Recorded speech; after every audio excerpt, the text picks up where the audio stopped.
coming today, and thank you very much for the invitation, especially to the interdisciplinary program here in Politics, Philosophy, and Public Affairs at the University of Washington, Tacoma.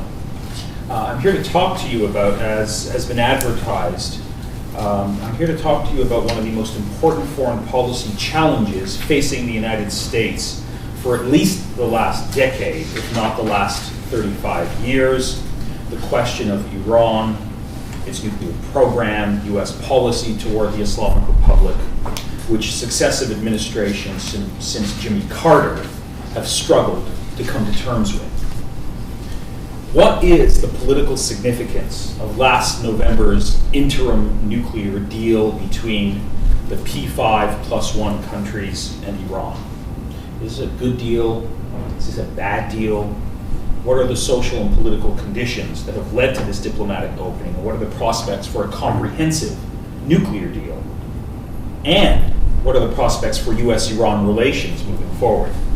These are a few of the questions that I want to address today in my remarks. I think they have special relevance to the world in which we're living in, given that for the first time in 35 years, the presidents of both Iran and the United States have communicated directly with each other, and reportedly Secretary of State John Kerry and Foreign Minister Javad Zarif are not only in regular contact with one another, but they're on a first-name basis. So what policies should the United States, should the West in particular, be pursuing at this time? Now, understandably, most of the debate, most of the discussion on this topic has revolved around a set of Western, in particular U.S. foreign policy and national security concerns with respect to Iran and the broader Middle East. What does this whole topic mean for our allies, for Israel, for our friends in the region? What can we make of this new foreign policy orientation by Iran's new president, Hassan Rouhani? Now, this U.S.-centric perspective, of course, is completely understandable and natural, given that we're all living here in the United States, and the United States is a major global power. But today, in my remarks, I want to approach this topic from a different perspective, from a rarely heard perspective. The perspective and the focus of my remarks will be on internal Iranian politics. What is happening within Iran today, both at the level of state and society, that can help illuminate and enrich our understanding of this topic? So the advertised talk for this event was, is Hassan Rouhani another Mikhail Gorbachev? Now, when I was growing up, Mikhail Gorbachev was sort of all the talk. I'm not sure how many students today even know who Mikhail Gorbachev is, but I'm assuming that most of you in the room will be familiar with him. And I think the comparison is an interesting one because there is a certain sense of a similar challenge that both Mikhail Gorbachev and the former Soviet Union posed toward the United States and the West. And similarly, maybe not on the same scale, but Iran now is widely viewed as public enemy number one, the biggest foreign policy challenge, a regime that, allegedly represents the antithesis of everything that we stand for in the United States and the West. So this comparison is an interesting one to think about. And so all of a sudden you have this election and this new Iranian president comes to power, and he seems very different. We're not used to sort of hearing someone from Iran speak in the language of the new Iranian president, Hassan Rouhani, especially given the fact that for the last 8 years we were dealing with this radical firebrand president by the name of Mahmoud Ahmadinejad. So is the Rouhani-Gorbachev comparison an apt one? In other words, is Hassan Rouhani, the Iranian president, another Mikhail Gorbachev, given this line of moderation that he's pursuing? Is he going to preside perhaps over a similar set of events that led to a complete transformation in the former Soviet Union? And are there any parallels here that are worth pursuing? So I think the answer to the question, is Hassan Rouhani another Mikhail Gorbachev? The answer is both yes and no. Yes, in the sense that I think Hassan Rouhani certainly does represent substantively a new set of foreign policy, is pursuing a set of new foreign policy positions and challenges that do mark a clear contrast from the previous Iranian president. I think he clearly wants to pursue a path of reconciliation with the West, a path of internal transformation and change within Iranian society, of course within the overall architecture of the existing system. So I think this talk, when I say yes, the comparison is apt, I think he is a reformist-oriented president. But at the same time, I think the comparison between Gorbachev and Rouhani is misguided because of the power structure of the Islamic Republic of Iran. The Iranian president, in contrast to the head of the Politburo in the former Soviet Union, is not the most powerful actor. And so, in that sense, the analogy breaks down.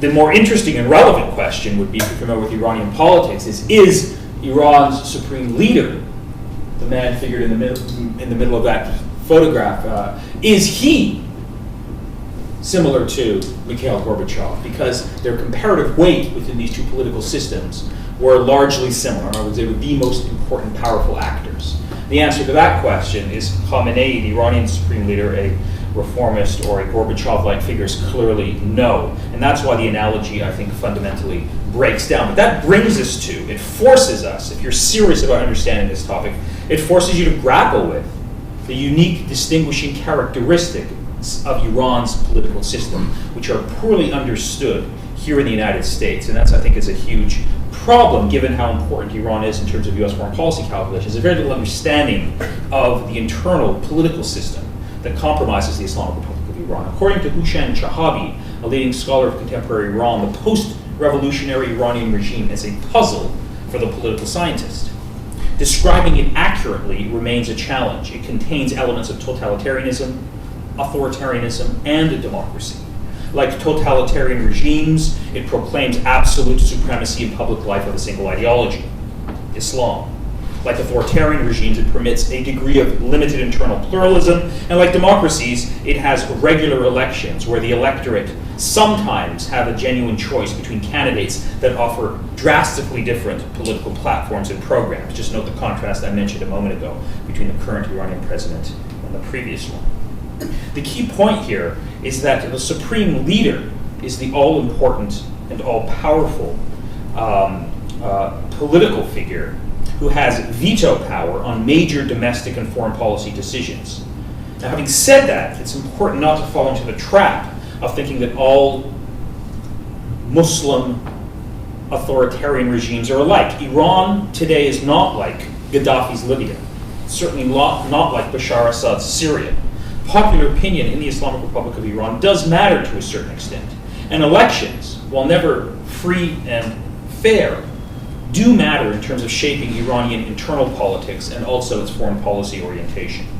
Now, there's a set of common myths I think I want to sort of debunk here with respect to Iranian politics. One of the myths that you sometimes hear is that Iran now is becoming a military dictatorship, or it has become a military dictatorship under the Revolutionary Guard Corps.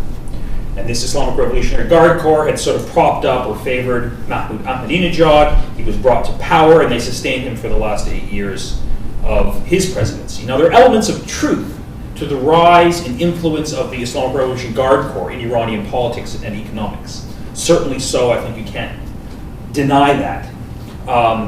But to simply think that that's the end of the story and that Iran now is turned into some sort of Praetorian Islamic Revolutionary Guard-controlled state, I think is a fallacy.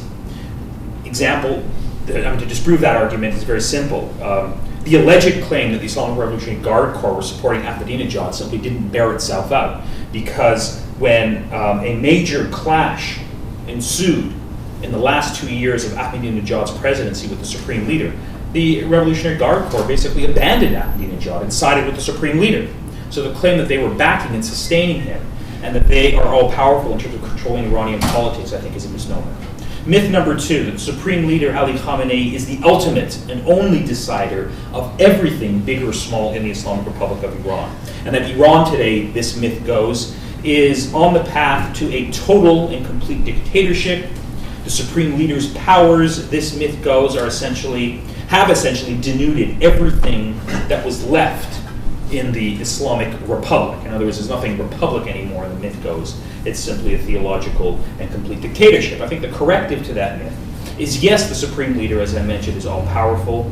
He does have favorite candidates. He does have a huge amount of say, but his word is not the final word in terms of shaping Iranian policies. For example, in the last presidential election that took place, the Supreme Leader's most favorite candidate was not the one who won. In fact, the one who did win the election, Hassan Rouhani, was the one candidate who campaigned on a platform that was most ideologically different from the wishes and the preferences of the Supreme Leader. And that candidate who actually was most ideologically similar to the Supreme Leader was the one who did very poorly in the last presidential election. And the third myth that I want to sort of just quickly discuss, you sometimes hear this myth that Rouhani is just another puppet of the Supreme Leader.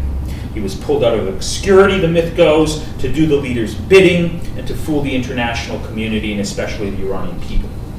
This is a myth that you hear very often in the Iranian exile community and among some neoconservative groups in Washington.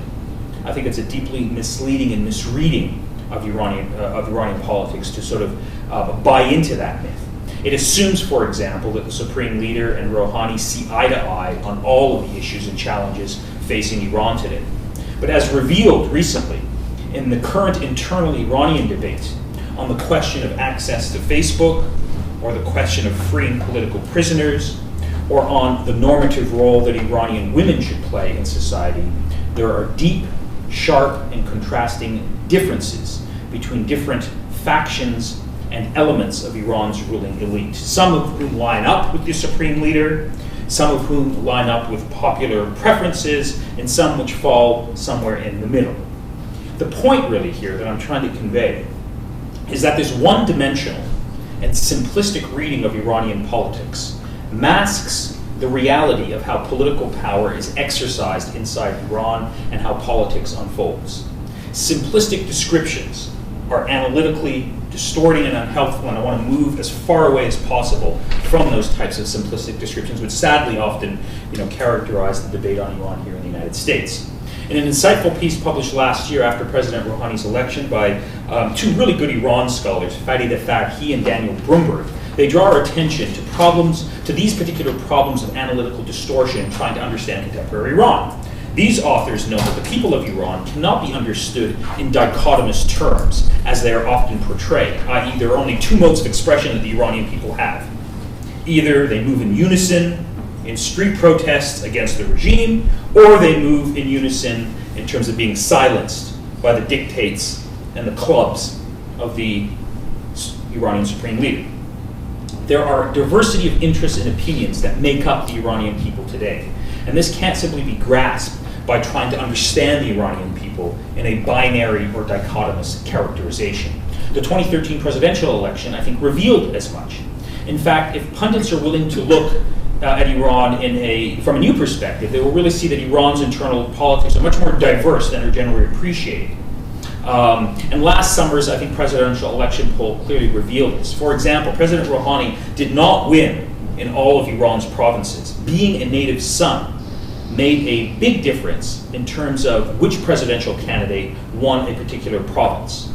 For example, in some of the provinces of Iran, such as in South Khorasan, the combined vote of the conservative candidates, the highly extreme conservative candidates, was much higher than that of President Rouhani within the same province. But if you go to the capital city, even though conservatives, hardline candidates won some provinces, within the capital city you saw reformist politicians winning and taking control of the city council. Voters in some provinces, such as Isfahan and Qom, proved to be much more conservative, while others in provinces that are on the periphery of the Iranian country, on the margins of the Iranian country, that tend to be sort of somewhat disconnected, some people perceive, from the rest of Iranian politics. These people voted in much higher numbers for President Rouhani than even in the urban capital, where the middle class and the youth tend to exist. So these, I think, results suggest a deeper understanding of Iran by those who are interested in understanding its political system. An authoritarian one, but one that I think has a unique distinction and needs to be understood on its own terms. For example, the way that President Rouhani last summer ran his electoral campaign, the slogans, the commercials that were used, are worth sort of thinking about and considering. Rouhani, for example, did not run as an outsider, but he did run on a platform that advocated significant policy change from what had happened over the previous 8 years under Ahmadinejad. He did promise more competent economic management of the country, a more conciliatory foreign policy, and he also promised that if he was elected president, he would try to desecuritize the society. In other words, take away a lot of the moral police and the intrusions in people's private lives that often characterize life in Iran under Ahmadinejad. Returning again to this title of the lecture, the comparison between Rouhani and Gorbachev, Iranian politics is complex, and it cannot be reduced to simplistic formulations in one-dimensional types of analysis. There are huge limits, it's important to appreciate, in terms of how far any Iranian president can act while pursuing policies that are independent from established power centers and which cross the Iranian regime's red lines. Thus, even if Rouhani wanted to implement and pursue a set of Iranian policies that were Iranian equivalent of glasnost and perestroika, the effects would not be the same as in the Soviet Union because, as I argued earlier, the Iranian president is not the most powerful person in the political system. Power in the Islamic Republic is diffuse and dispersed, as this sort of diagram is trying to sort of indicate. And yes, the supreme leader is all-powerful. He's the most important player. But his wish cannot simply determine policy. Just to give you one example of the limits of the supreme leader, it's really interesting if you look at how human rights abuses play themselves out inside the Islamic Republic. When there was street protests for reform, for democracy, about 4.5 years ago in the summer of 2009, the Iranian regime crushed those protests. They lasted for about 6 months, and the reported figures on the number of people who were killed during those 6 months were about 150 to 200. That may seem a lot, but by regional standards, it's actually a low number. In Syria today, for example, according to the recent report by the UN Secretary General, we have 200 people dying every single day.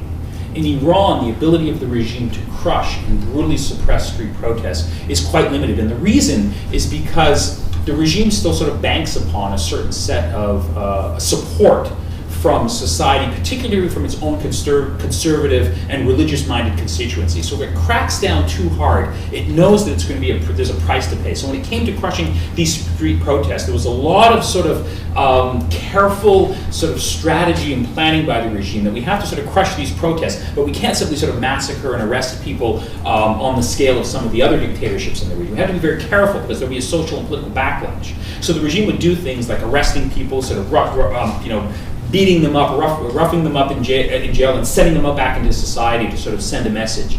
About a year ago, there was this obscure, unheard of blogger, a young man from a religious family by the name of Nader Hashemi. And he was writing on his blog, which had, I think, only a handful of viewers, a bunch of commentary that was critical of the Islamic Republic, of the policies. He was arrested, he was brought to jail, and in an interrogation session, he was killed. If you follow that story and the repercussions that sort of shook the Iranian political system, the Iranian regime was very worried and had to sort of bend over backwards to try and justify the murder of that young blogger. He came from a religious family, he came from a constituency which the regime sort of is very concerned about supporting. And there was the head of the police department who arrested him, had to sort of resign. There were inquiries from sort of more independent-minded members of parliament for asking questions. Why was this young man killed for simply posting comments on his blog? The Iranian regime is very careful. It's not a regime like North Korea or like Libya's Gaddafi, where the supreme leader simply sort of rules with a brutal hand and can do whatever he wants. If you want to understand, I think, where Rouhani is situated and how far he can go in terms of changing the Islamic Republic, it's useful to think about and to revisit the 8-year presidency of Iran's last reformist president, Mohammad Khatami, elected in 1997, left office in 2005. His ability to try and pursue a set of policies were subject to significant initial gains, but then roll back because of the checks and balances that exist within Iran's complicated political system. So yes, the president and the parliament has a certain independence and ability to shape policy, but there are other institutions of the state that are controlled by unelected elements of the regime that can push back and roll back policies by any reformist president. So I think if you want to understand how far Rouhani can actually go, revisiting the 8-year presidency of Mohammad Khatami is very instructive. There's a lot of parallels that you can see right now, and I'd be happy to talk about them in the Q&A session in terms of how this is playing out. The Iranian political dissident, Akbar Ganji, in this context has noted that any Iranian president is only as powerful as the Iranian supreme leader and the other elements of Iran's conservative establishment allows him to be. That balancing act, I think, sort of helps situate and understand Iranian politics. A word now about Hassan Rouhani, because a lot of people are sort of shocked and have questions about where did this new president, seemingly sounding like Gorbachev, where did he come from? What's his background? What's his agenda?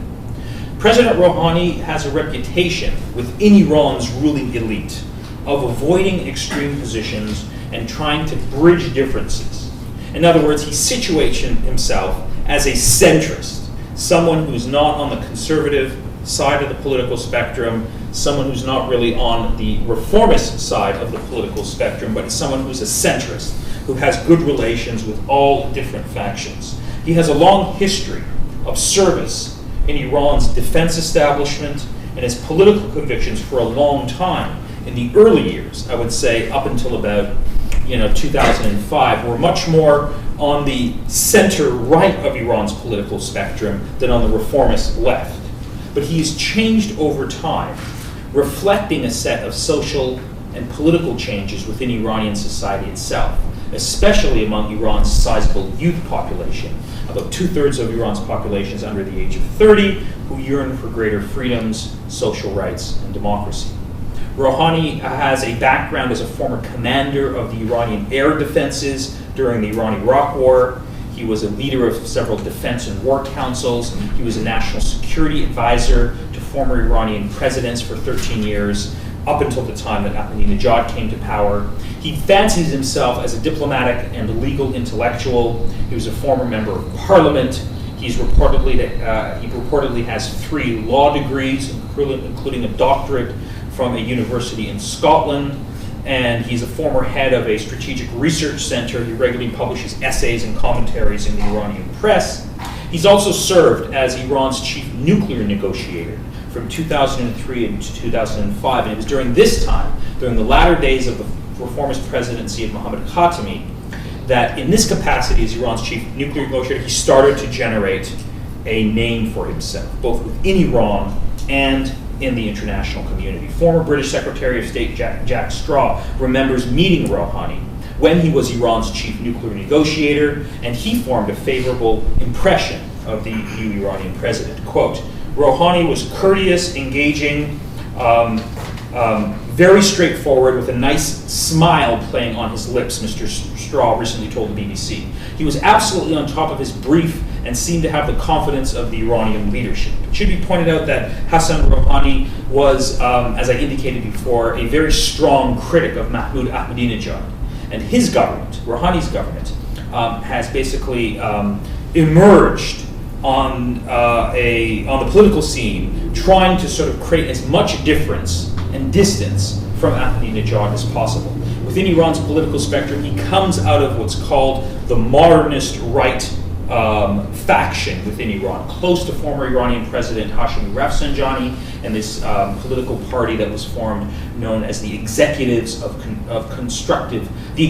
Construction. In 2003, when he was running for political office for the first time as president, he campaigns on a reformist political agenda.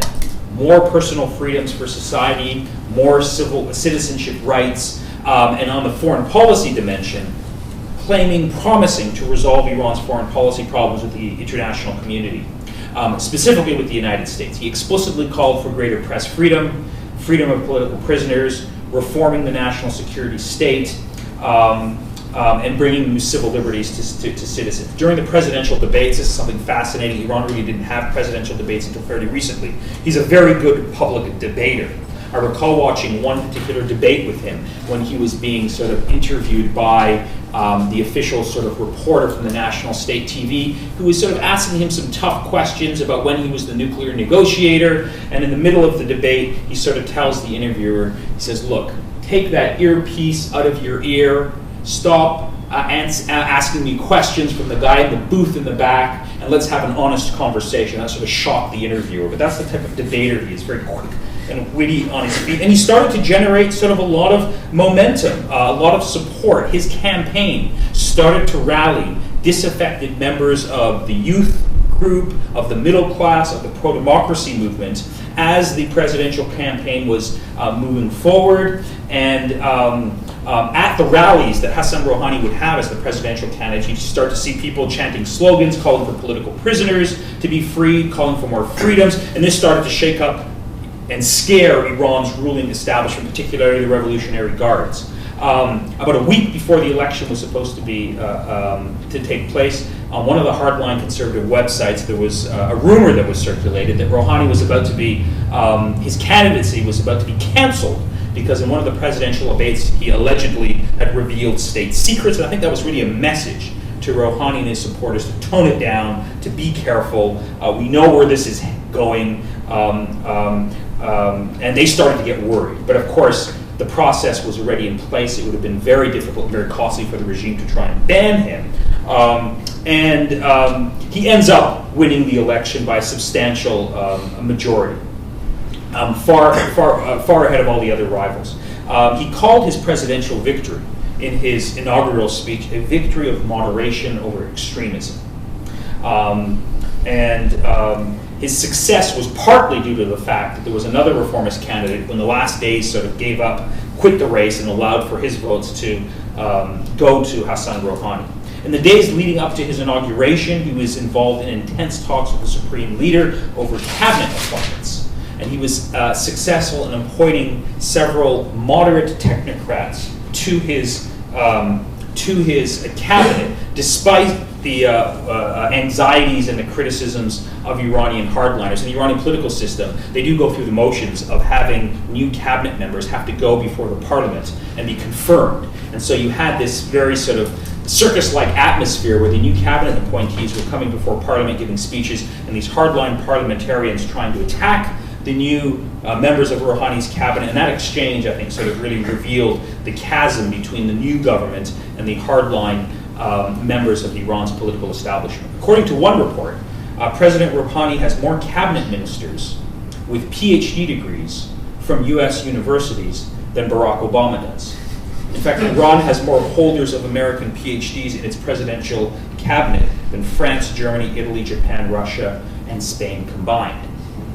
Hardliners in Iran initially welcomed, the people's choice, but in the leading up to the inauguration of the president, this issue started to surface that many of these cabinet ministers with American PhDs were some unsavory figures who had ties to the Green Movement opposition protests of 2009, and President Rouhani was warned by these hardliners, if you associate or try to bring these people into your cabinet, there will be negative consequences. Rouhani sort of had to change some of his choices for the cabinet to make sure they didn't cross that particular red line. And he is cautioned throughout the lead up to his inauguration and over the course of the last year, he has repeatedly cautioned the people of Iran, look, there will be no overnight solutions to the myriad of problems facing Iran. He's appealed to the Iranian population for patience and cooperation. In a recent television interview just last week on national television in Iran, he hit out at his domestic critics who had previously called a bunch of, quote, illiterates, and he defended his foreign policy and economic agenda and continued to do his best to fulfill his political promises. Now, since his election, Iranian hardliners, while initially sort of welcoming his election because it suggested a certain element of stability within the Iranian political system, increasingly over the course of the last year, Iranian hardliners and conservatives have started to step up their attacks and their criticisms against Rouhani and his government. And one line of attack that you see directed against Rouhani is that he wants to allow young people, God forbid, to have easy and free access to social media. And that this policy prescription, the hardliners claim, poses a huge threat to the Islamic Republic of Iran. Criticizing Rouhani's desire to allow Facebook to operate freely within Iran, the Friday prayer leader of one of the major cities in Iran, Mashhad, a man by the name of Ayatollah Alamul-Huda, stated recently that, quote, "Unfortunately, if this is true, if Facebook is allowed to exist in Iran, the floodgates will be opened to the enemies of Islam and who will attack our culture." Another leading clerical hawk, a man by the name of Ayatollah Mesbah Yazdi, lashed out at Rouhani recently and blamed him for having too many cabinet ministers who have PhDs from Western universities. Quote, "Those who were educated in England, the United States, and France are now responsible for this country's important cultural decisions. And it's because of this that we have to be worried, because their cultural thought process is formed in those countries, not in Iran." Among the attacks that have been leveled against Rouhani just recently, there is this report of this new documentary that has been produced by hardliners called "I Am Hassan Rouhani," that seeks to portray his legacy and his background as a particular weak, incompetent politician who does not have the proper intellectual stamina and nationalist and religious credentials to defend Iran's sovereignty and Iran's national rights against its foreign enemies. Within that documentary, which hasn't been aired on national television yet, but has been circulating on the internet, Rouhani is portrayed as being too enthralled with Western paradigms and political ideas. Just last week, hardliners in Iran organized a conference, interestingly, at the site of the former U.S. Embassy. It was a conference that was called "We Are Concerned." What were they concerned about? Well, they were concerned about the state of the nuclear negotiations. Here's a quote from one of the speeches at that conference by Iranian hardliners. "Mr. Rouhani, where are you taking this country?" thundered an influential hardline MP. "We are concerned and consider any agreement that restricts our right to enrich uranium and to limit the level of our uranium production. Any agreement such as that will be null and void." Quote, if we give up our nuclear technology up for nothing, then for 100 years we have sold out the interests of our children and grandchildren, the former head of Iran's nuclear agency told the participants of this conference. Other speakers accused the West of treachery and deception in the nuclear talks. Quote, "The nuclear issue is a pretext to harness and to contain Iran," a conservative professor told the crowd at this conference. And then the conference participants raised their hands in unison and shouted the following slogan: "Death to the compromisers." And then there were threats of impeachment, etc., if Rouhani wasn't careful, if he had to be, they were warning him that if he gives up too much in the nuclear negotiations, there would be consequences. So these are a few of the lines of attack that have been directed internally against Rouhani by his critics.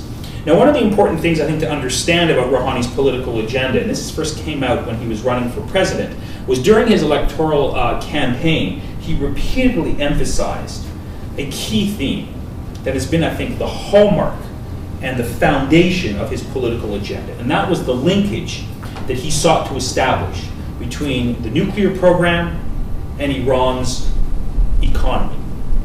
The key slogan that he articulated during that electoral campaign was, quote, "Our centrifuges should continue to turn, but so should the economic livelihood of the people." Actually sounds much better in Farsi when you sort of listen to it.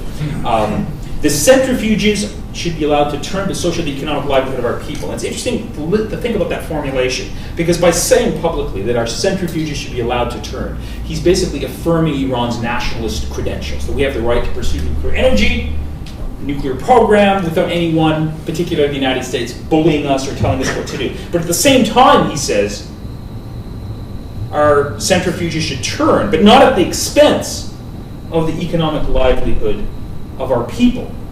And by drawing that connection, by highlighting and acknowledging that the average Iranian citizen has paid a huge economic price for the foreign policy, the nuclear policy of the Islamic Republic of Iran, he won a lot of hearts and minds.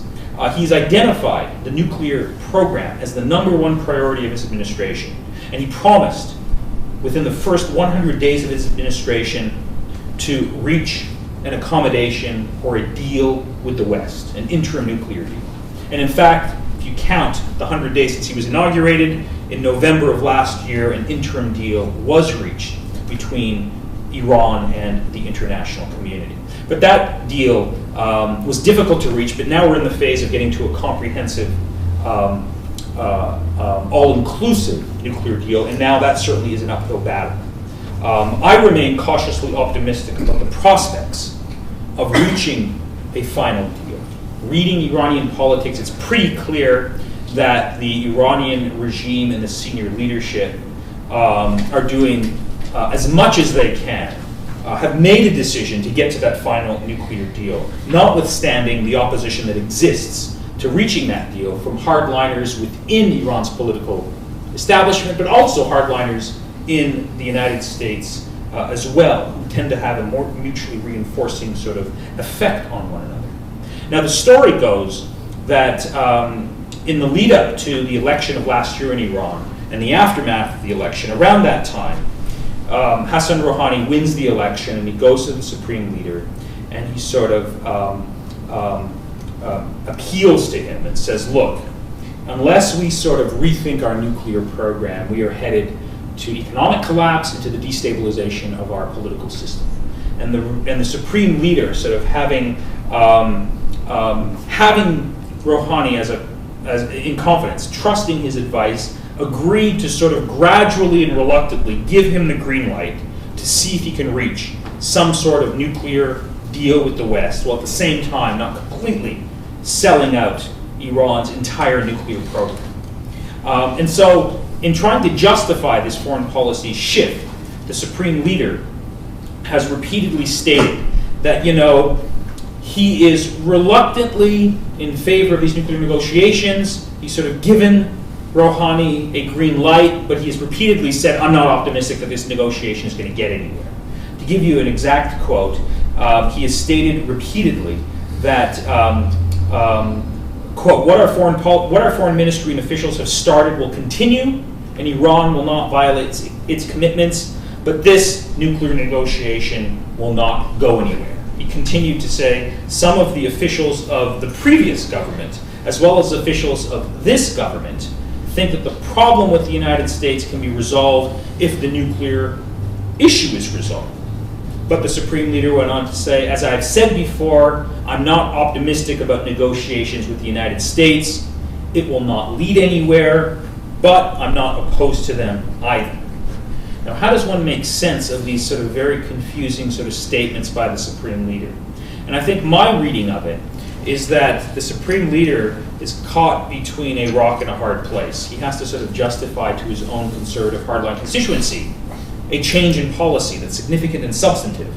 But at the same time, he wants to balance various factional politics within Iran. In other words, he wants to sort of leave the door open in case the negotiations fail, to say, look, I told you I wasn't confident, it's not going to go anywhere, but at the same time he realizes that they're worth pursuing. If Iran can get a nuclear deal that can satisfy its minimum sort of set of criteria, they're worth pursuing because it will sustain and preserve the Islamic Republic.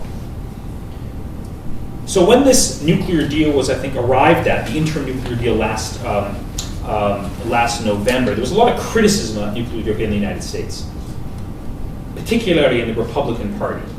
But I think critics of the interim nuclear deal and the negotiations that are going on right now fail to appreciate a very important fact that I just alluded to a moment ago. The Geneva Agreement of last November represents a colossal failure and defeat for Iranian foreign policy, in my view. This agreement effectively repudiates the nuclear strategy of Iran's supreme leader as embodied in his resistance approach to international relations. And I don't think we should be distracted by official statements of support for this deal among the senior leadership of Iran. If you look at this agreement and you look at it closely, Iran has effectively capitulated to the demands of the West. The Islamic Republic had invested previously, it invested heavily in its nuclear program, establishing an extensive multi-billion-dollar nuclear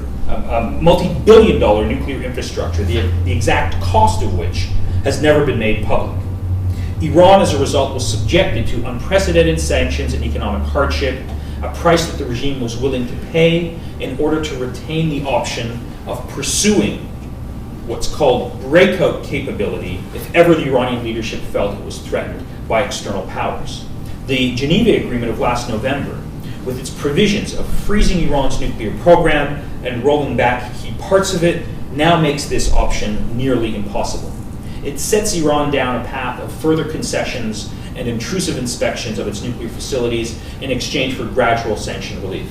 The fact that Iran was forced to accept the same terms that it had steadfastly rejected in the past suggests that Iran's nuclear strategy had hit a brick wall.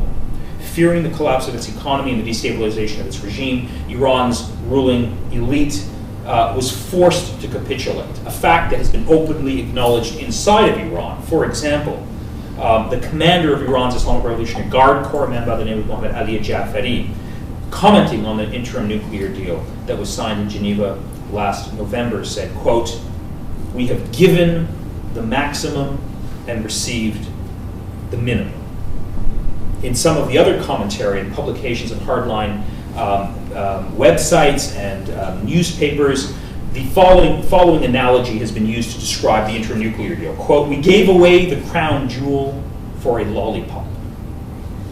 And there's been descriptions describing this nuclear deal as a complete sellout, a nuclear holocaust, etc. Now, placed in the context of Iran's post-revolutionary history, the Geneva nuclear agreement, in my reading, represents the third major defeat for Iranian foreign policy. The two previous setbacks, where the Iranian regime had invested considerable resources, were the 1981 Algiers Accord that brought the US-Iran hostage crisis to an end, and then the 1988 ceasefire agreement with Saddam Hussein that concluded the Iran-Iraq war. In all of these three cases, the nuclear deal, the hostage crisis, and the Iraq war, the Iranian regime vowed never to surrender, and in all of these cases, it had to pay a heavy economic cost for its policies, and it had to settle at the end of the day for far less than it had initially demanded. A unifying factor that ties all of these three defeats together is that the Iranian people have suffered immeasurably as a result of the self-serving policies of their leaders. Now, while this interpretation, this criticism of the Iran nuclear program cannot be publicly debated in Iran due to political censorship, the frustrations that Iranians today are feeling and acknowledging and publicly stating, are pretty open. You can read about them, you can sort of glean them even on the pages of the New York Times, just to give you an example. Quote, "I voted for Mr. Rouhani," said one Iranian student, talking to New York Times correspondent Thomas Erdby, as he watched the initial news of the nuclear agreement. "But I'm also sad," he said, "when I think about how I've lived for the past 10 years under pressure because of the bad decisions of some politicians." One young man came up to the same reporter a few days later and said that I'm now 30 years old. When Ahmadinejad came to power, I was 22. Why were those 8 years of my life wasted? Why am I still without a job? Why do I hold a university degree but don't have a future in this country? And so I think herein lies the second reason why critics of the nuclear deal are wrong. I think the nuclear deal is a good deal largely because it will be beneficial to the Iranian people. The easing of sanctions will benefit Iran's middle class and civil society that comprises the core base of support for Iran's pro-democracy movement. Under the existing sanctions regime, it was the average Iranian citizen, not the ruling clerical elite or the Revolutionary Guards, who were the most adversely affected. According to reports by human rights organization, Western-imposed sanctions had led to a severe deterioration in the ability of the Iranian people to pursue their economic and civil rights. And there were growing parallels and comparisons between the sanctions that Iran was subjected to with the devastating sanctions that had broken the back of Iraqi society during the 1990s in terms of the drastic sort of effects it was having on just basic issues of healthcare for the average citizen. And so that's why the Iranian human rights movement, human rights leaders, civil society leaders, have been some of the biggest supporters of the nuclear agreement.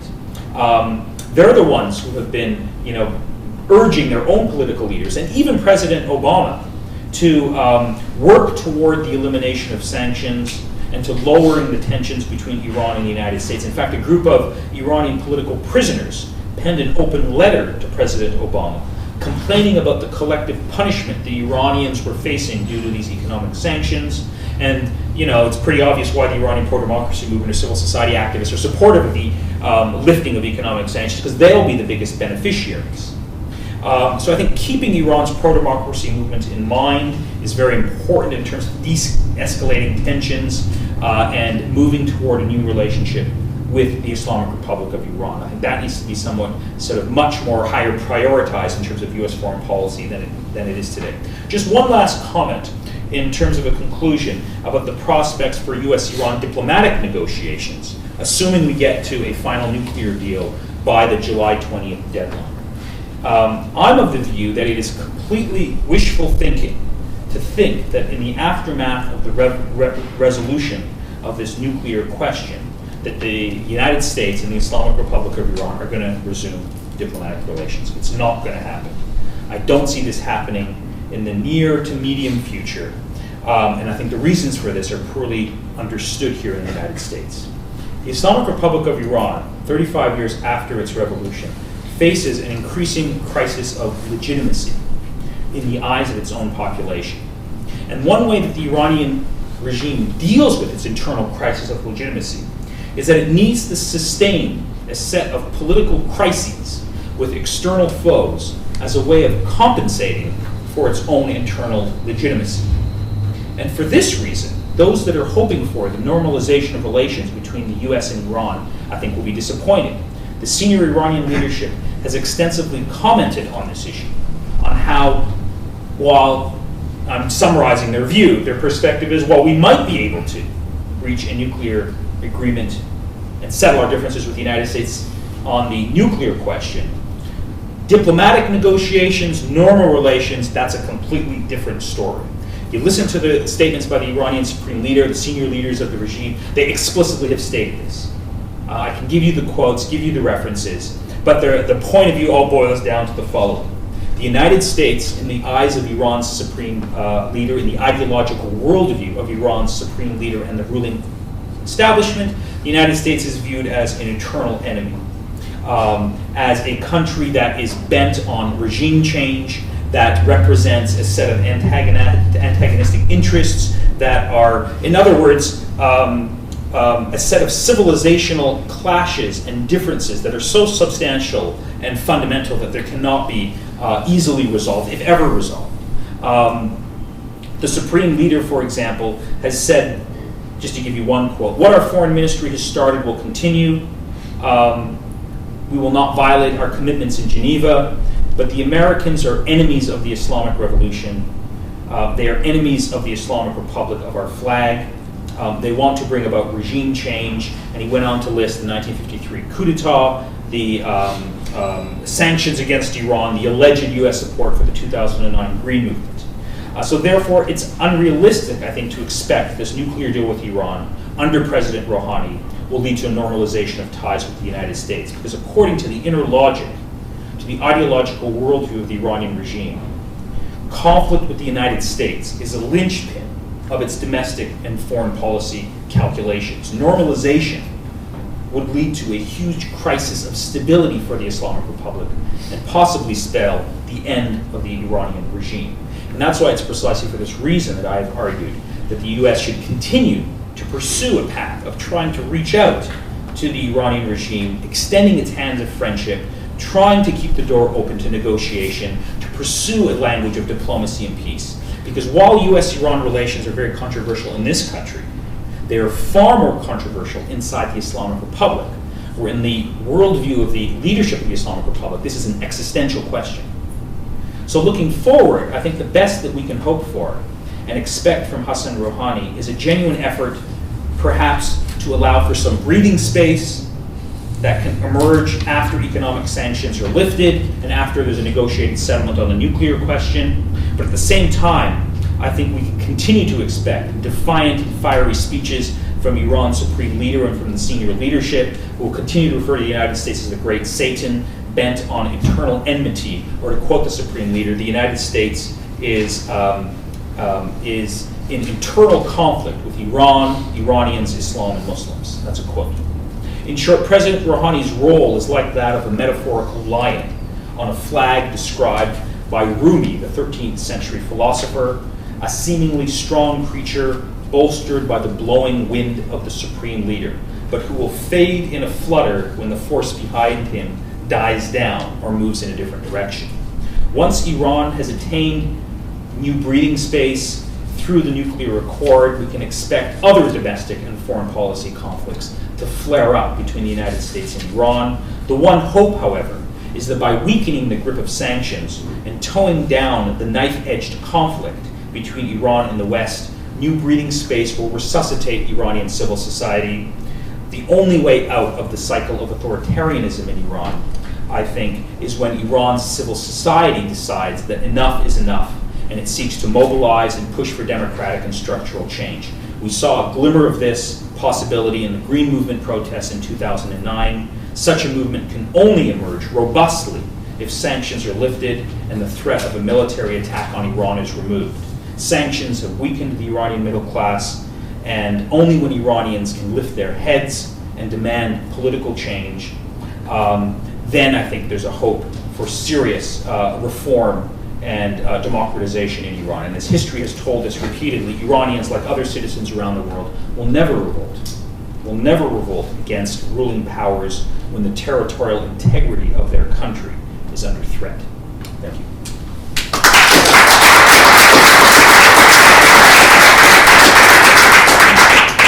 Take the question. The floor is open. So as far as the supreme leader, when he passes, how is the next one picked? That's a good question. Number one, because I think when he passes away, that's going to be a huge moment of crisis for the Islamic Republic. There's no successor that can be presented to the people of Iran that would have any semblance of legitimacy, at least among large segments. So that's going to be something to watch for. I think that might be actually an important moment. In terms of how the process works, there is an institution in Iran, in the Iranian constitution, called the Assembly of Experts. It's an assembly that is theoretically supposed to be elected by the citizens of Iran. It's a council of religious experts whose job is to monitor and to appoint a successor to the supreme leader.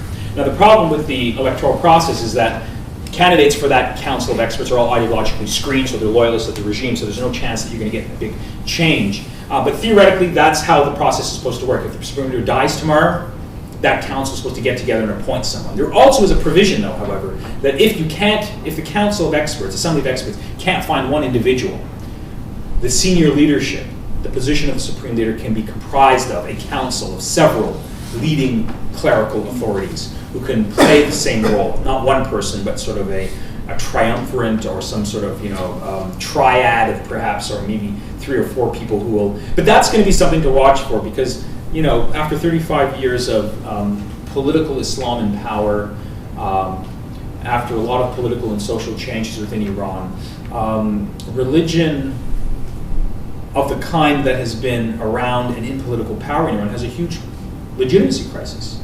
To try and bring another supreme leader and put his picture around and tell everyone that you have to be a new devotee and his word is the final one, it's going to be a huge challenge. So I think that's a moment to watch for. And I'm just hoping when that moment does arrive that the international context that Iran finds itself in will be suitable to be supportive of a possible democratic transition. In other words, I'm hoping that there's not the same level of tensions with the West, threats of possible conflict, military strike, because that will sort of play into the hands of hardline and anti-democratic forces in Iran.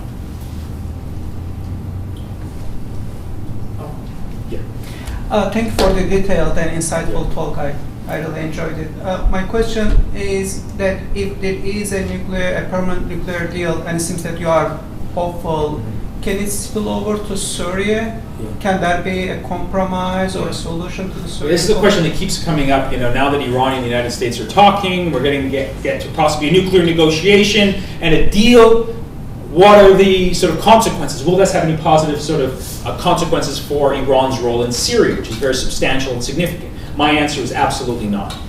There's no reason to be optimistic that the current dialogue between the United States and Iran in the interim phase or even in the final phase will have any consequences for a resolution of the conflict in Syria. Those are completely different tracks. And the reasons of it, I think, are pretty clear if you follow Iranian foreign policy calculations and decisions. Iran has repeatedly stated increasingly that the reason why it's involved in Syria is because its core national interests are at stake in terms of the survival of the regime of Bashar Assad.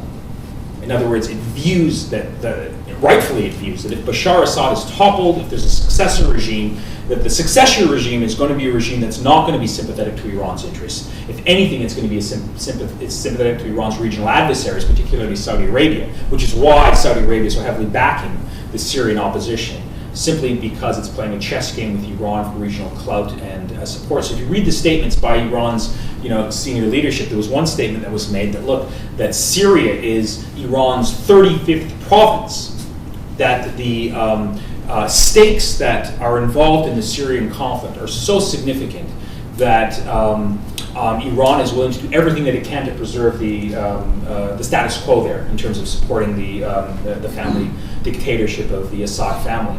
Iran is heavily invested, and largely because not only is Syria Iran's sort of major regional ally, in fact it's perhaps its only regional ally, but the real motive behind Iran's support of Syria is because of Hezbollah.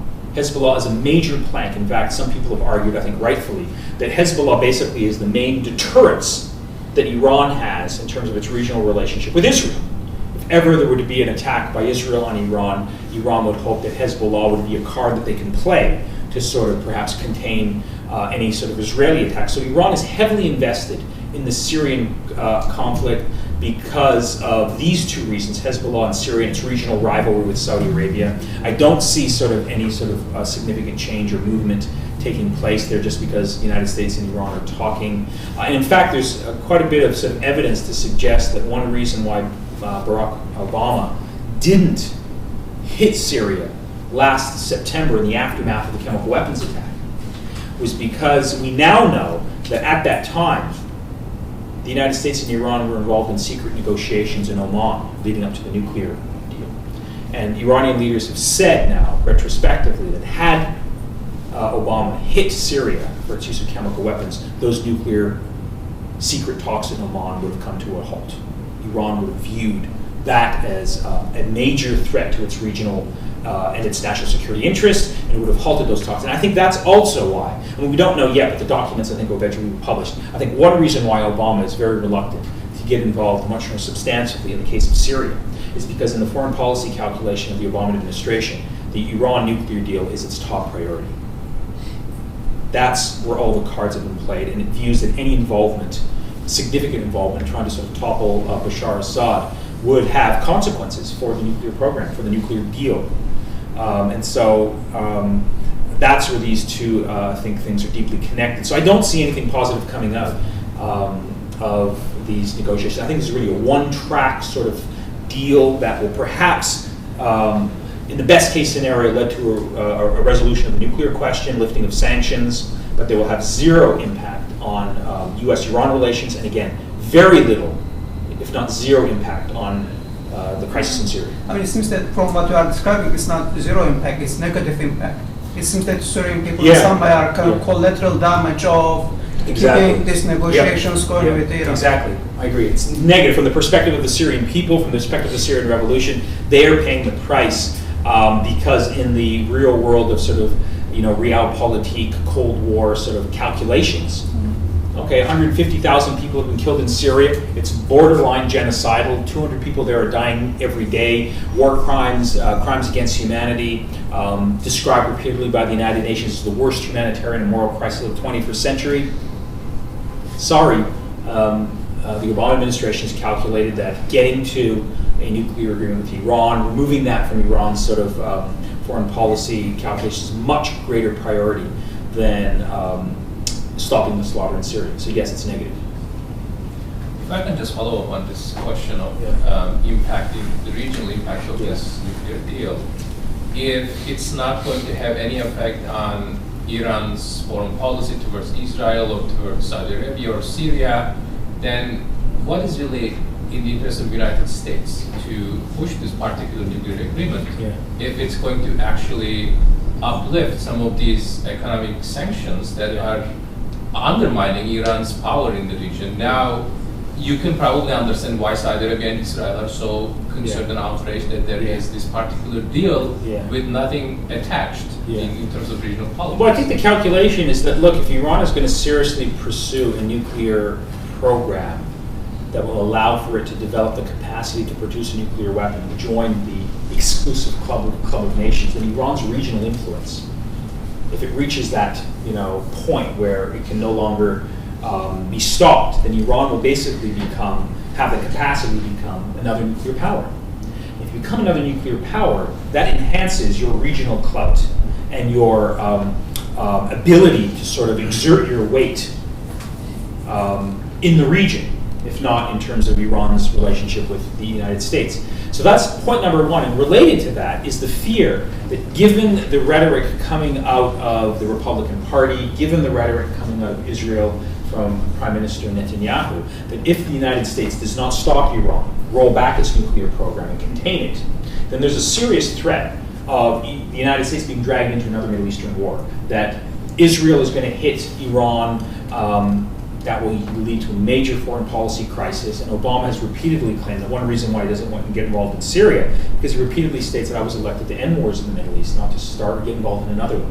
So I think from the perspective of the United States, there's a certain fear that, look, Iran seems to have a very extensive nuclear infrastructure. It seems to be committed to sort of going down that path of experimenting with nuclear technology to obtain the capability to produce nuclear weapons. We have to stop them now. If we don't, for the two reasons that I just outlined, that will be bad news for the United States, bad news for Iran, which is a major rival of the United States, and it could possibly lead to the United States getting involved in another war, and I think that's a nightmare scenario for Obama. I think for all of those reasons, that's, I think, the primary driving factor.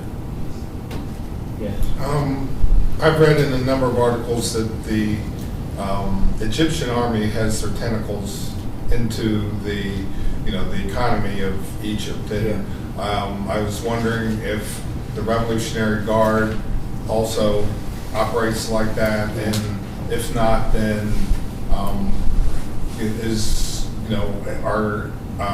does the economy affect them in such a way that they would switch sides and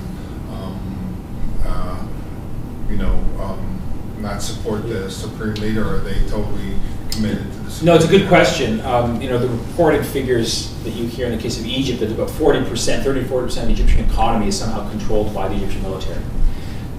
There are parallels with Iran, but I think the case of the Iranian Revolutionary Guards is a much more latter-day sort of set of events. Increasingly, over the last 10 years, the Iranian economy has been increasingly dominated and controlled by private companies that are either directly or indirectly controlled by former members of the Revolutionary Guard Corps. Increasingly, the Revolutionary Guard Corps are playing a much more prominent role politically in terms of former commanders and officers running for public office, but also economically. It's widely viewed that large parts of the Iranian economy are now being controlled. What percentage? I mean, no one has an accurate figure, but the rise in their economic clout. If you want to pursue any sort of big major sort of infrastructure development program, you have to go through someone who has a tie either directly or indirectly to the Revolutionary Guard. So their economic clout has been significantly enhanced. In many ways, I think it's been significantly enhanced primarily for reasons of political survival of the Islamic Republic. In other words, it's not a coincidence that the timing of the rise of economic clout, the integration of the Revolutionary Guard Corps into the economic sort of destiny of the Islamic Republic is happening at a time when Iran is also facing a major internal legitimation crisis. I think from the calculation of the supreme leader and his advisors, by integrating the Revolutionary Guard Corps and giving them a greater stake in the Iranian political system, in this case the economic aspects of Iran's system, it makes them much more willing to fight and die and to preserve their own material interests. And so that, in many ways, if you just think about it from a sheer, naked strategy of cold calculation, it's actually a smart strategy. You want that Revolutionary Guard Corps to be as loyal as possible, not just ideologically, but to fight for the jobs, the money, the material benefits that they're getting. And so, yes to your question. To whether it's to the same extent as the Egyptian military, I mean, I haven't seen sort of reliable figures, but they are playing a much more significant, and one of the things that Rouhani is trying to do is to sort of send messages that now that has some say in the shaping of Iran's domestic and foreign policy and economic destiny, he's been sending signals that, look, the Revolutionary Guard Corps need to take a step back. You can't be as involved as you were before. And that's one reason why I think they've been so critical and they're so worried about where his policies are heading, because they're not only affecting, I think, the ideological narrative of those people who still buy into the ideology of the Islamic Republic, but also there's a deep fear that, look, now with Rouhani and his ministers in power, the ability of the Revolutionary Guard Corps to have easy access and easy sort of contracts and easy influence in terms of dominating the economy, it's a different sort of game in town. And that's why they're very worried, and I think that's why they're pushing back. And that's one reason why they're so critical of Rouhani. Yeah.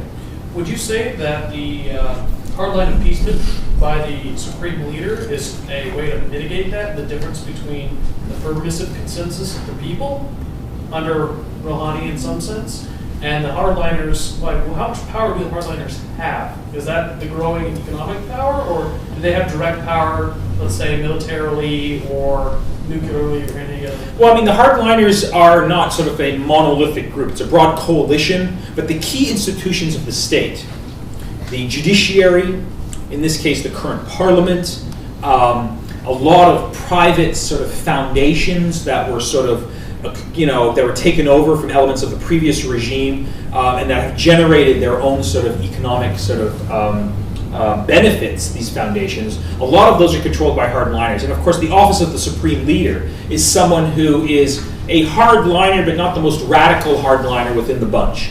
He tries to play the role of preserving the political system. He will ally himself mostly ideologically he's a hardliner, but he's also someone who tries to preserve the political system, so he has to make compromises, he'll do so.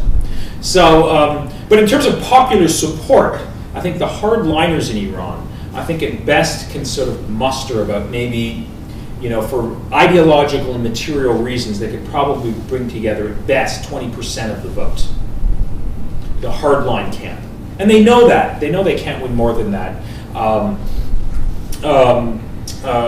Because, Iran has a youthful population, number one. Political Islam has been in power for 35 years. We're living in a globalized world. If you want to keep sort of singing from the hymn sheet of a very strong ideological narrative, that will, maybe convince some people, but not the vast majority, particularly of young people. Now, when I say 20% is both people who are ideologically sort of committed to the Islamic Republic. In other words, they actually believe within their heart and soul that the supreme leader is a holy religious figure, he's God's representative on earth. There are some people in Iran today that actually believe that. That they believe that they have a religious duty and obligation not to sort of challenge him, because if they were to challenge him, then their credentials as pious and practicing Muslims will be compromised. Their ability to attain salvation in the afterlife. There's the people who actually believe that. But because Iran is an authoritarian regime, and it's a rich one because it's an oil-producing state, there are millions of people who support the current regime to varying degrees because their careers, their livelihood are tied to the preservation of the status quo. They may not be strong devotees of the current, but they say that, look, if there's a change of regime, if something happens, they're going to lose out. So they will go to the rallies, they will vote when they're called upon, they will, to varying degrees, buy into. But I think the majority of Iranian society is actually, if there was ever a free and fair vote, would vote for significant political change. And there's a lot of evidence to sort of suggest that that's the case. If that wasn't the case, the Iranian regime would not spend so much time on political censorship, preventing free access to the internet, and particularly and revealingly jamming satellite technology. There's a very interesting and revealing story that I sort of talk about in this piece that I published last summer in the Cairo Review of Global Affairs, and I wrote a long piece on the Iranian elections. And there's a section in that piece where I talk about the complete paranoia and obsession that the current security services and ruling elite in Iran have toward the BBC Persian service. If you look at the sort of commentary and you look at the extent that the Iranian regime goes to jam the BBC satellite transmission into Iran, it's just sort of out of proportion to what they view to be a threat. So, I watch the BBC Persian regularly, and if you can read it and follow it, it's actually a really good quality news program. And so I'm watching this and I'm saying, what's the problem here? What's the threat? I mean, this is not some sort of like neoconservative, radical revolutionary news program that's calling for the overthrow and the hanging of all clerics in Iran. If you watch the BBC Persian News Service, it's a high-quality, professional news organization. It reports the news, it has debates, it has technology and sort of the latest sort of fancy website, and sort of serious professional journalists. And so I was looking at this and just trying to figure out what is the Iranian regime so concerned about, and then it hit me. It's precisely and exactly because the BBC Persian service reports the news honestly, accurately, objectively, has a range of debates, different points of view. It's precisely that fact which really scares the Iranian regime. It doesn't want to have those type of debates on national television, because if it were, it would face a major crisis of its own legitimacy. And there's a lot of other sort of pieces of evidence I could cite, but I think that speaks to I think this problem that all authoritarian regimes have, which is why they censor the news and why they don't want these free debates, because if their populations are exposed to them, they're not going to be buying into the rhetoric and the propaganda of their ruling regimes. They're going to start thinking differently. And that's one of the challenges of any authoritarian political systems, and make sure that your population does not have these very dangerous ideas that involve references to human rights, democracy, independent thought. That's what you try and prevent. And so that's exactly the calculation. Yeah. Your last point was that the relations between the United States and Iran is not normalized, and you put essentially the blame on the Iranian side. Yeah. I want to put the spotlight on us, on Sure. United States. Sure. Earlier you referred also to Hashemi and has kind of his moderation, trying to kind of reach out, dialogue of civilization failed. But lots of people are going to say failed in part because of Bush administration. Yeah. When Hashemi was talking about the dialogue and Right. compromise, Yeah. Bush administration was talking about excess of evil and Right. putting Iran there. Even though we don't necessarily have the Bush, Yeah. but the Republican Party, anti-regime, Yeah. Iranians in the United States, Yeah. IPAC will probably are big hindrance for United Yeah. States to normalize. Right. Do you think that United States is ready to normalize? Well, like I said in relations my with Iran? remarks, that I said at the end that while relations between the U.S. and Iran are controversial in this country for the reasons that you just pointed out to, because there are a lot of political forces for various reasons, whether they're conservative parties and elements within the Republican Party that have ties to Christian fundamentalist groups, or whether there are political forces here that are allied or supported or financed by certain pro-Israel lobby groups who, for their own reasons, don't want a relationship between Iran and the United States. Yes, that's all true. There's also just a lot of Americans who just don't understand Iran, and they think that Iran is some sort of irrational fundamentalist regime, and if we have any relationship with it, then that just doesn't make sense, because there's a lot of crazy mullahs running around there, and why do we want to talk to them or have relationships? So yes, there are political constituencies in this country that, for a variety of different reasons, do not want to have a relationship with Iran. But at the same time, I think there are other political forces in the Democratic Party who are more open-minded. There's a lot of people who would like to see, a lot of my students, for example, at the University of Denver, they sort of, are very much looking forward to sort of this nuclear issue being resolved, and they all come and ask me, well, what are the prospects of, diplomatic relations? Because, they're nice, liberal, sort of American students. They want everyone to get along, and they want the world to be peaceful, and, I'm very sympathetic. So when I tell them why I'm very pessimistic, you sort of see the expressions on their faces start to change. They're saddened. They're somewhat shocked. We're Americans. We're lovely. Why wouldn't they want to have a relationship with us? But when I sort of explain to them, look, while it's controversial here in the United States, and yes, there are those political forces that don't want to have that relationship between Iran and the United States normalized. In the case of the Islamic Republic, it's a completely different calculation. It's an existential question for the regime. The regime, if you look at its internal justification, it blames all of its foreign policy and domestic problems on the United States. It repeatedly, you hear sort of, you can read the literature if you read Persian, and leading sort of hardliners keep saying that anti-Americanism is part of our identity as an Islamic Republic. In other words, if you remove that animosity and tension with the United States, these hardline constituencies have to ask themselves, well, what do you stand for then? What's justifying? That's why, so if you look at the dynamics, it's very interesting when Rouhani was in the United States last September for the annual meeting of the heads of state of the General Assembly. There was all this anticipation that at this luncheon, he was supposed to have his first meeting with Obama. It wasn't supposed to be scripted, but all the heads of state are invited to a luncheon. Everyone was waiting to see whether Rouhani and Obama would just at the lunch table would they just chat. It didn't happen. It didn't happen because I think directives were given by the senior leadership in Iran not to have that happen. But then just as Rouhani was leaving the United States, there was a telephone call that took place.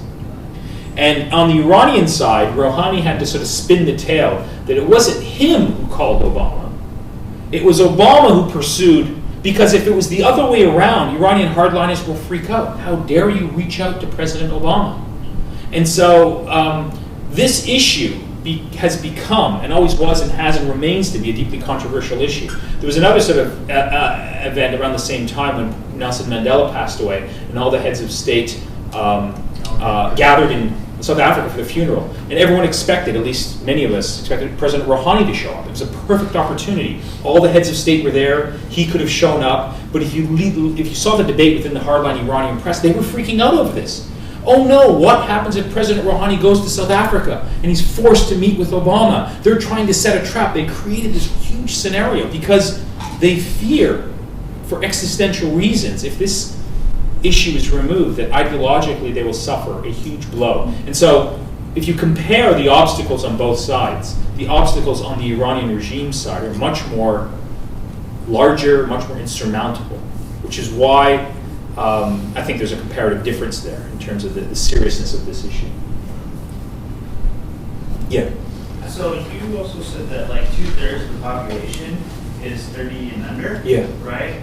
So, but they're asking for more Western liberties. You see? Well, yeah, liberties. So if you call them Western liberties, that sort of creates some problems in the mind. But they want basic rights. Facebook, right? Yeah. They want social media. Yeah. But some people will say those are universal sort of rights, even though yes, Facebook was an American invention, granted. Okay. Yeah. But do you think that though that will help reform the country, like as it started as president? You know what I mean? Like start reforming. Well, it already has, because if you talk to young people who are basically the same age cohort as yourself, they were all born after the revolution in 1979. They have no reference to what was taking place in Iran prior to 1979.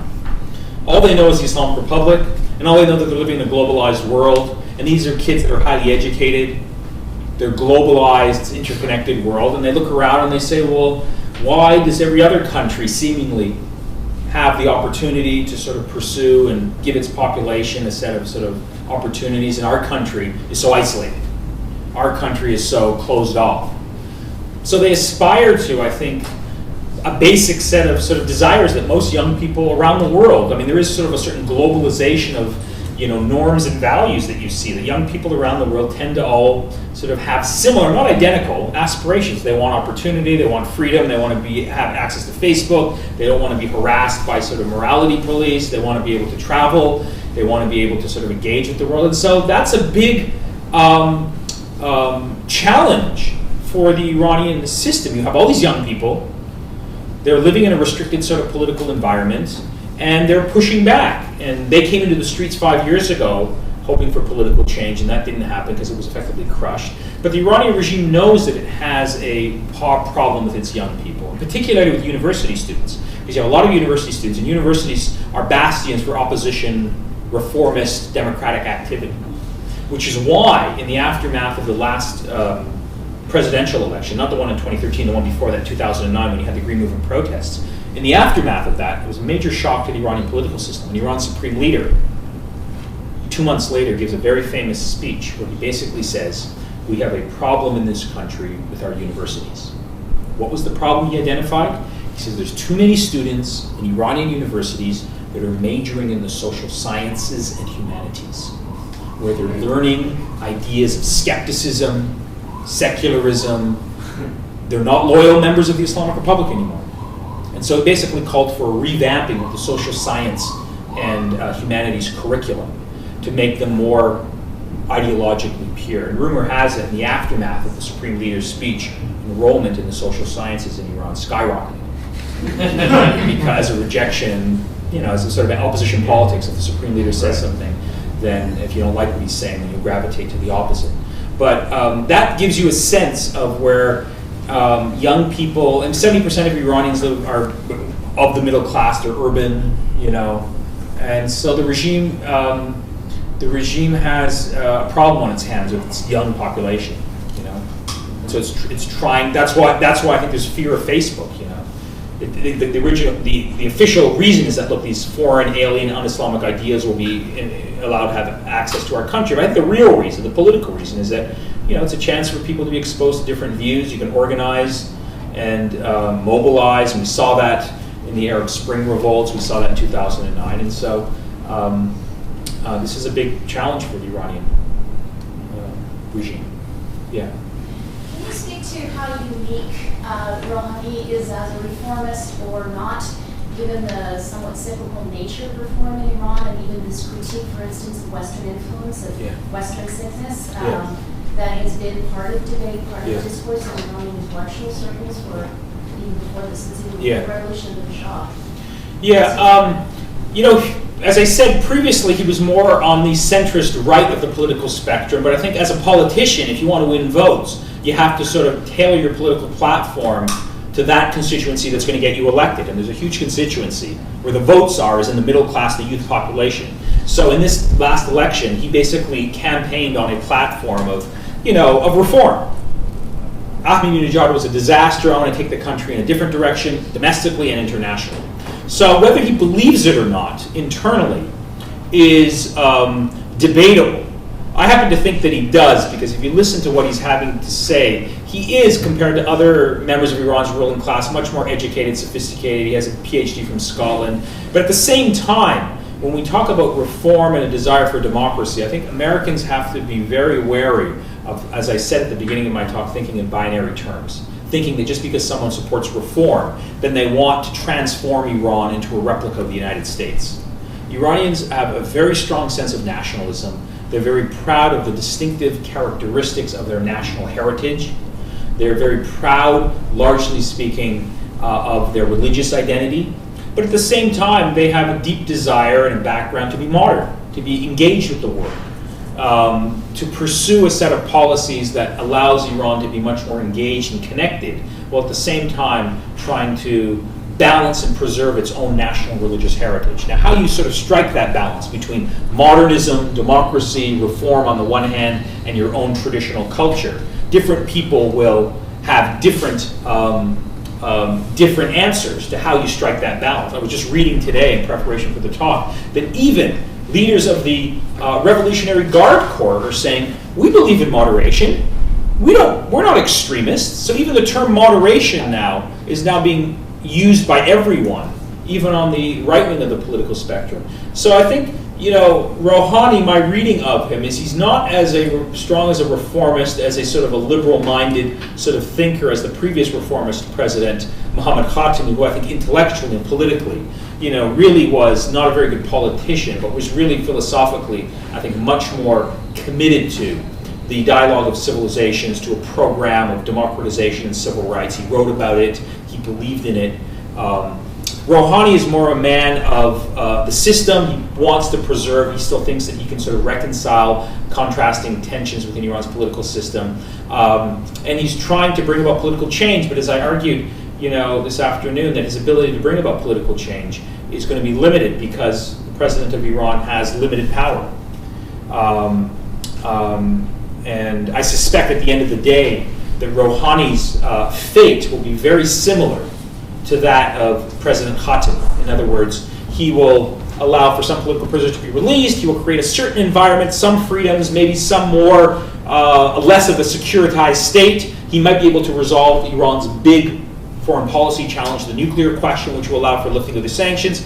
But that's basically it. There's not going to be any significant substantive transformation of Iran's political system as long as the internal balance of power remains as it is, with the supreme leader being very powerful, the Revolutionary Guards having a lot of clout, and the opposition being basically divided and weak and not really willing to challenge the regime on the streets in any substantive way. So as long as that sort of balance of forces remain in place, then you're not going to see any change. But I think removing the sanctions, resolving the nuclear question, will be, I think, a big move forward in terms of supporting reformist and democratic forces. In fact, I've argued that the existing former policy of the Bush administration, the policy of the Republican Party, the policies of the State of Israel have actually inadvertently strengthened the hands of hardliners in Iran and not those of democratic forces. Because hardliners in Iran, in fact, if you listen to their rhetoric, they, in the last presidential election in this country, and in 2008, they were all voting for Senator McCain and for Mitt Romney because they benefit from a set of foreign policy challenges that are hostile, that are threatening, because their whole narrative is, look, we're in a clash of civilizations. When Obama came and was elected, it was actually somewhat of a shock for the Iranian establishment because Obama came on a platform of trying to resolve relations with Iran. He gave a series of interviews on the anniversary of the Iranian New Year, which is about March 21st. He gave a very sort of conciliatory speech on the internet, which was a huge challenge for the Iranian regime. They can deal with the George Bushes and the Dick Cheneys. It's much more difficult to deal with the Barack Obamas and the John Kerrys because the language is not one of hostility and of attack. So, which is one reason why I think the more that policy, the policies of Obama, the policies of moderation, of de-escalation, of diplomacy, the more that those are front and center in terms of U.S. foreign policy, the better it is for democratic forces within Iran, and the more difficult it is for Iranian hardline forces. They don't know how to respond to that. And I think that will create perhaps openings and possibilities in the future for political change. When you talk about reformers, are there differences between reformers? Yeah. For example, I believe Rafsanjani was not vetted by the Guardian Council when he was running for presidency. What is the difference between Rafsanjani and Rouhani that makes Rouhani acceptable for the leadership? No, they're reformers, as in conservatives, are not a monolithic group. You have sort of conservative reformers, people who want reform but to a limited degree. You have sort of very liberal-minded and left-wing reformers who want major structural change. So there's a spectrum. Rafsanjani is someone who has sort of played both ends. He was sort of allied with the conservative hardline right. He was very close with the supreme leader, but over the course of the last 35 years, his views have diverged. During the Ahmadinejad presidency, there was a major clash between Rafsanjani and Ahmadinejad, and Rafsanjani effectively moved over from his hardline constituency to support the reformists. So yes, there's a spectrum. There's some reformists who sort of want, a major program of democratization, of civil disobedience, of many of them have fled the country or they're in jail right now. Then you have a lot of reformists who are saying, look, we have to just take advantage of opportunities that exist. If there's an election to elect a Rouhani over a hardline fundamentalist candidate, we'll take it. We will use any single opportunity that exists for us to gradually change the political system. There's some people who, within the conservative hardline camp, are sort of not as hardline as some of their other constituencies. They're hardliners on some issues. They're not on others. So there's a spectrum of views and debates and positions within these broad categories. You can really sort of get a sense based on which issue is sort of front and center. What's the issue? On the issue of foreign policy with the United States, I think there are clear divisions. There's sort of camps that even sort of moderate centrists like Rafsanjani support a resolution of the nuclear question. Rafsanjani and his class of sort of moderate reformers, or moderate conservatives as they're sometimes called, their fundamental political agenda is driven by economic considerations. Rafsanjani and Rouhani, who sort of comes out of that camp, believes that, look, we're living in a globalized world. If Iran wants to progress, Iran has to learn from South Korea, from what China is doing. We have to put aside our ideological sort of rigidity and we have to engage in trade. They still want to preserve the system, but they want to break out of the isolation that Iran has been facing, and they want to improve Iran's economy. In many ways, they look to China, and they look to South Korea, and they look to Taiwan as sort of economic models. They don't want the democratization to go that far as in South Korea, but they certainly want that type of, economic relationships. So, and on the liberal rights side of the spectrum, Rafsanjani is not as committed to sort of full freedom of the press and full economic and democratic rights. And he's much more cautious. He realizes that if you go too far in that direction, the entire political system can be threatened. So on those issues, there's different degrees of support for reform depending on which issue is actually being debated. Yeah. I was just wondering, what's your view of Iran's relationship with Russia and China, and how that might play into the calculation of America's stance on Iran? Yeah. Well, it views Russia and particularly Russia and China sort of potential allies, particularly at the UN Security Council. It hopes that Russia will cast a veto in the direction of Iran's sort of national interests. Now, Russia didn't do that when it came to the nuclear question because there were several UN Security Council resolutions that were voted by Russia and by China to allow for Iran to be sanctioned and quarantined and condemned. But it sort of views potentially, it tries to have good relations with those countries because it wants to support the Security Council. But specifically, it views them as potential allies to have good economic and military relations as a way of offsetting the United States. So China is a major economic power. Iran sells a lot of oil to China. It tries to sort of get around some of the sanctions. It views it as a potential sort of major power on the rise that can help it balance its relationship with the United States. So it has there's not a lot of ideological symmetry there, but I think from the simply foreign policy calculation, how Iran can advance its interests, it views Russia and China as global powers that can balance and offset the pressure that the United States is putting on them. So I think that, in a nutshell, is how Iran views those countries. I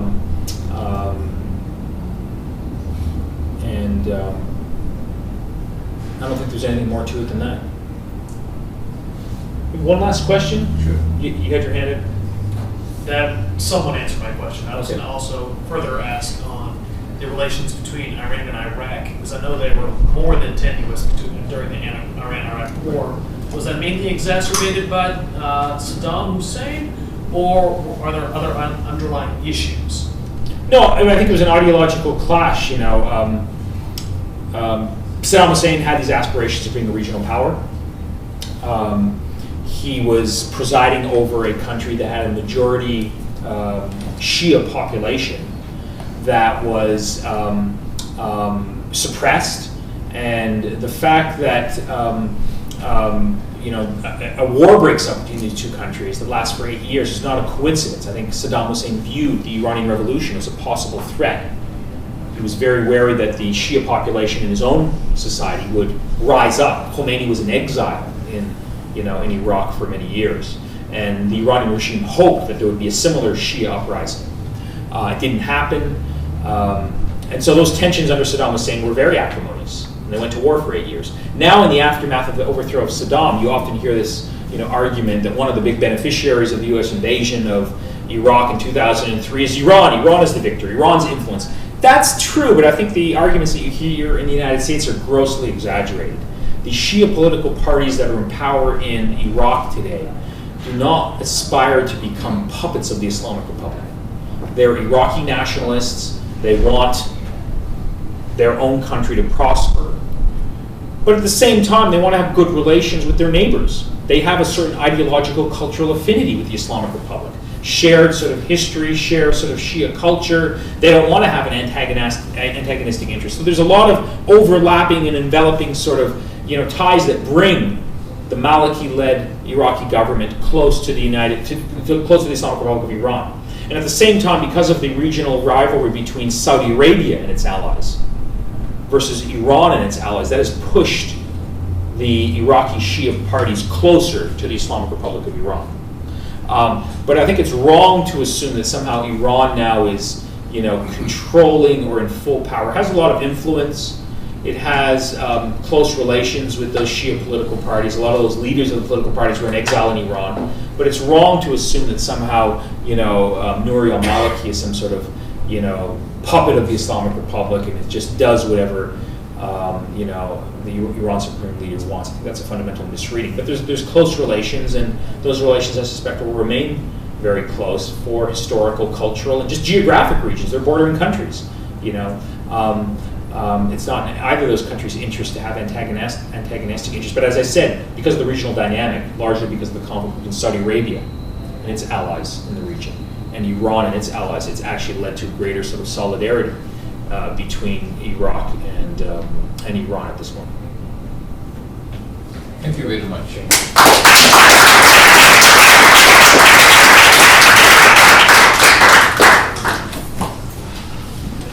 Neither.